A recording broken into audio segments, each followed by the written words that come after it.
Good morning friends, मैं भावना शर्मा एक बार फिर आप सबका अपने YouTube channel learning with attitude में स्वागत करती हूँ। बच्चों, लास्ट वीडियो में मैंने आपको एलसीएम करना सिखाया था कि आप एलसीएम कैसे निकाल सकते हैं। आज उसी को कंटिन्यूस करते हुए मैं आपको आज एचसीएफ करना सिखाऊंगी कि आप एचसीएफ चुटकियों में कैसे निकाल लेते हैं। अक्सर बच्चे एचसीएफ निकालने में डरते हैं क्योंकि उन्हें बहुत मुश्किल लगता है कि ये एचसीएफ कैसे निकालेंगे, लेकिन आज मैं आपको इस वीडियो के मुताबिक गारंटी कहती हूँ आपका आगे से एचसीएफ कभी गलत नहीं होगा। ये मेरे पास आज मैथ्स की बुक है 5th क्लास की, फिर से मैं उसी में से आपको कराऊंगी। ये 5th क्लास की मैथ्स की बुक है, इसी में आज हमारा टॉपिक है एचसीएफ, ठीक है, जो मैं आपको कराऊंगी। देखो एचसीएफ को कैसे, मैंने तो वैसे इसमें फुल स्टॉप लगा के लिखा है H.C.F, हालांकि इसको लिखा ऐसे ही जाता है, लिखा इसको एचसीएफ ही जाता है। इसका मैंने इसलिए फुल स्टॉप लगाया है, इसका मतलब होता है हाईएस्ट कॉमन फैक्टर, ताकि आपको एक एक का मतलब पता लग जाए। जाने का कहने का मतलब, अगर हम इसको देखें पहले सम को, ये क्या है 20 और 30 का आपको एचसीएफ कहा है। ये देखो दोस्तों बच्चों, मैंने यहाँ पे लिखा है कि आपको 20 और 30 का एचसीएफ निकालना है, ठीक है। इसका मतलब है कि आपको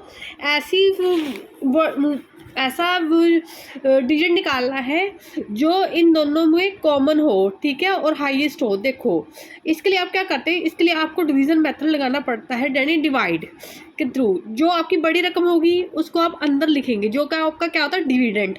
जो हमारे जो छोटी है 20 है, आप इसको यहाँ पे लिखो दोगे, जिसको हम डिवाइज़र कहते हैं। अब आप जैसे डिवाइड करना जानते हैं वैसे ही करो। 21 जा 20, ठीक है दोस्तों। अब इसको माइनस कर दो, क्योंकि अगर हम 2 पे जाएंगे तो ये 40 हो जाएगा, जो 30 से बड़ा है। 30 तो आता नहीं, तो हमें 20 को 30 से छोटा ही लिखना है। 0 की 0, 3 में से 2 गए 1, ठीक है फ्रेंड्स। अब आपने क्या करना है बच्चों, जो ये 10 है ना, इसको आपने डिवाइज़र बना देना है, और जो आपका पहले डिवाइज़र था वो आपका डिविडेंड बन जाएगा, वो यहाँ पे 20 हो गया। अब आपको 10 का टेबल वहाँ तक पढ़ना है जहाँ तक 20 आए, तो 10 2 जा 20, ठीक है। अब अगर माइनस करोगे तो ये कट जाएगा दोनों का दोनों। तो हमारा इसमें एचसीएफ क्या होता है, जो हमारा लास्ट का डिवाइज़र होता है वही एचसीएफ होता है दोनों का। यानी हमारा 10 है, जो लास्ट में 10 था, जिससे सारा हमारा डिविडेंड कट गया। तो आप क्या लिखोगे, एचसीएफ इज इक्वल टू 10, ठीक है फ्रेंड्स। अब आपको मैं क्रॉस चेकिंग भी बता देती हूँ, जो आपको अक्सर नहीं पता होगा। इस जैसे जो हमारा एचसीएफ होता है ना 10, अब देखो 10 के टेबल में जो दोनों आते हैं 20 और 30 आते हैं ना, 10 2 जा 20, 10 3 जा 30। तो इसका मतलब है जो आपका ये आंसर है ये बिल्कुल करेक्ट है, ठीक है फ्रेंड्स। समझ में आ गया। अगर मैं अब आपको एक और बताती हूँ, एक और ले लेती हूँ जैसे ये 9 12 और ये 15, ठीक है। देखो ये इसमें है, ये वाला मैं आपको करवा रही हूँ जी वाला, ठीक है दोस्तों। अब आपको क्या करना, वो आपकी मर्जी है। देखो अब ये 3 है, इनमें से आपने पहले कोई भी 2 उठाने, वो आपकी मर्जी है। चाहे आप पहला और थर्ड उठा लो, चाहे आप सेकंड और थर्ड उठा लो, चाहे आप फर्स्ट और सेकंड उठा लो, ठीक है फ्रेंड्स। आपको जैसे आसानी लगती है आप वैसे ही किसी को भी उठा लो। तो आप जैसे मैं अब यहाँ से मैं 12 और 15 को ले लेती हूँ, पहले दोनों बड़ों को ले लेती हूँ। तो इसमें जो बड़ा है वो आपका डिविडेंड होगा, ये तो आपको पता ही है।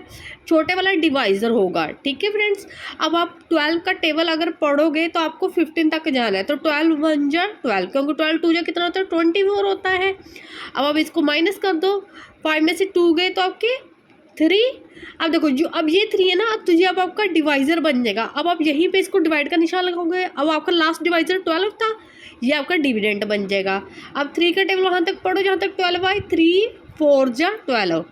अब देखो फ्रेंड्स ये पूरा कट गया ना, यहाँ कट गया। अब आपने क्या करना है, ये नहीं है आपका आंसर। अगर आप सोचो ये 3 हमारा है, अब आपका यहाँ से आपने किसको उठाया था 12 और 15 को, ये आपके दोनों कट गए। किससे कटे हैं, 3 से। अब आपका ये 9 बच गया है, अब आप इसको 9 को अंदर लोगे, ठीक है। 9 आपका डिविडेंड होगा, क्योंकि 3 छोटा है, ये आपका डिवीज़र ही रहेगा। अब आपको 3 को 9 तक पढ़ो, 3 3 जा 9, ठीक है फ्रेंड्स। ये देखो ये कट गया आपका। अब आपका एचसीएफ क्या है 3, क्यों 3 से, देखो यहाँ पे आपका सारा ये कहाँ से कटा था, 3 पे कटा था पूरा। अब यहाँ पे भी आपका 3 से ये पूरा कट गया, 9 भी। अब आपके तीनों हो गए 9 12 15, ये पूरे हो गए ना, किससे 3 से। अब आपका एचसीएफ क्या है 3।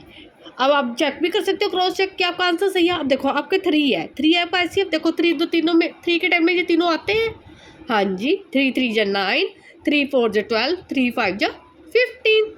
देखा, इसका मतलब है कि जो आपका आंसर है वो बिल्कुल सही है। अगर फर्ज करो आपका यहाँ पे आंसर कुछ और होता है और आप देखो ये आपके उसमें टेबल में नहीं आती, तो इसका मतलब आपका आंसर गलत है। ऐसे अगर आपको, तो मैं एक ये करके दिखा दूँ आपको, आई वाला भी,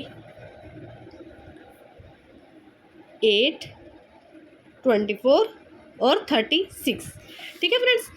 अब देखो, अब मैं क्या करती हूँ, अब मैं पहले ये 2 ले लेती हूँ। ठीक है, 24 को हमने बीच में रखा, 8 हमारा डिवाइज़र है। अब 8 का टेबल वहाँ तक पढ़ो जहाँ 24 आता है। 8 के टेबल में आता है 8 3 जा 24। अगर माइनस करो तो ये पूरा कट गया, क्रॉस हो गया। अब आपका क्या रह गया, ये 36 रह गया। अब आप इसको 36 को यहाँ से उठा लो, और कौन सा आपका लास्ट डिवीज़र, 8। जो आपका डिवीज़र होगा लास्ट वही आगे चलेगा। अब 8 का टेबल वहाँ तक पढ़ो जहाँ 36 है। 8 4 जा 32। ठीक है दोस्तों। अब 6 में से 2 गए तो कितने बचे, 4। अब 8 ये है, अब ये 8 आपका अंदर आ जाएगा। ठीक है फ्रेंड्स, देखो ये 8 था यहाँ पे, ये 8 अंदर चलेगा। 4 2 जा 8। देखो कट गया पूरे का पूरा। आपका लास्ट डिवीज़र क्या है, 4। अब यही आपका क्या है, एचसीएफ। ठीक है फ्रेंड्स, ये नहीं आपने कहना कि लास्ट के 2 8 से कटे थे, अब आपने ये 4 से कट गया, तो ये ना आपका लास्ट जिससे पूरे का पूरा डिवाइस हो जाए वही आपका एचसीएफ है। अब आप चेक करो, 4 के टाइम में ये तीनों आते हैं, 8 24 36। हाँ जी, 4 2 जा 8, 4 6 जा 24, 4 9 जा 36। इसका मतलब आपका जो आंसर निकला है वो बिल्कुल सही है। ठीक है फ्रेंड्स, कैसे लगी आपको मेरी आज की वीडियो, मेरे को ज़रूर बताना, और मेरे चैनल को लाइक और सब्सक्राइब जरूर करना, ताकि आपको मेरी आने वाली सभी न्यू वीडियोस का नोटिफिकेशन टाइम टू टाइम मिलता रहे। Thank you.